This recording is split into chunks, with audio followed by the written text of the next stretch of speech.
আসসালামু আলাইকুম, welcome my channel cooking with Tanzina. আজকে আমি আপনাদের দেখাবো বেকারি স্টাইলে পাউন্ড কেক। আর আজকে এই কেকটি আমি মাত্র 2টি ডিম দিয়ে বানিয়েছি। আর এই কেকটি আমি ওভেনে বেক করেছি, আপনারা চাইলে চুলাতেও বেক করতে পারেন। এখানে আমি 2টি ডিম নিয়েছি। ডিমটা অবশ্যই রুম টেম্পারেচারে থাকতে হবে। আর ফ্রিজে যদি থাকে তাহলে অবশ্যই 40 থেকে 45 মিনিট আগে বের করে নেবেন। প্রথমে আমি ডিম দুটিকে ইলেকট্রিক বিটারের সাহায্যে বিট করে নিয়েছি। এরপর হাফ কাপ চিনি দিয়ে নিয়েছি। এটা আমরা একবারে না দিয়ে কয়েক ধাপে নিব। এরপর ভালোভাবে বিট করে নিয়েছি।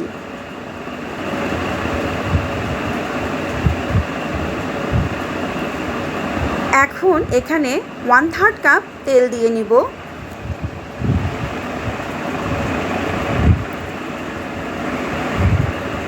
এক টিস্পুন স্ট্রবেরি এসেন্স নিয়েছি। আপনারা চাইলে আপনাদের পছন্দ মতো যে কোনো এসেন্স নিতে পারেন। এরপর আমি একে 6 থেকে 7 মিনিট ভালোভাবে বিট করে নিব। এখন একটা চালনির সাহায্যে শুকনো উপকরণগুলো চেলে নিব। এখানে আমি 1 কাপ ময়দা, 1 টিস্পুন গুঁড়ো দুধ, 1 টিস্পুন বেকিং পাউডার ও 1 চিমটি লবণ নিয়েছি।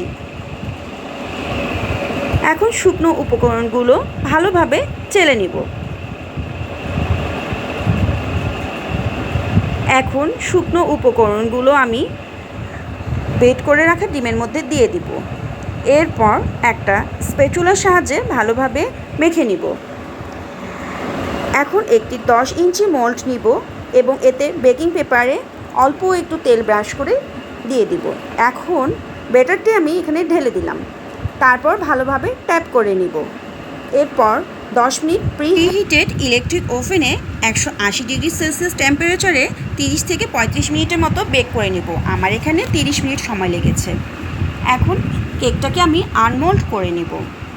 কেকটা ঠান্ডা হওয়ার জন্য কিছুক্ষণ রেখে দেব।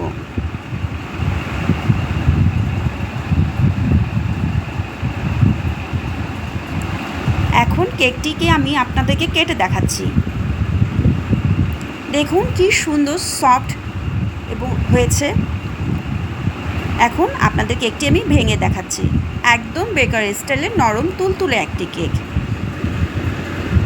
আশা করি আপনাদের এই রেসিপিটি ভালো লেগেছে। আপনাদের যদি এই রেসিপিটি ভালো লাগে অবশ্যই আমার চ্যানেলটিকে লাইক, সাবস্ক্রাইব এবং শেয়ার করবেন।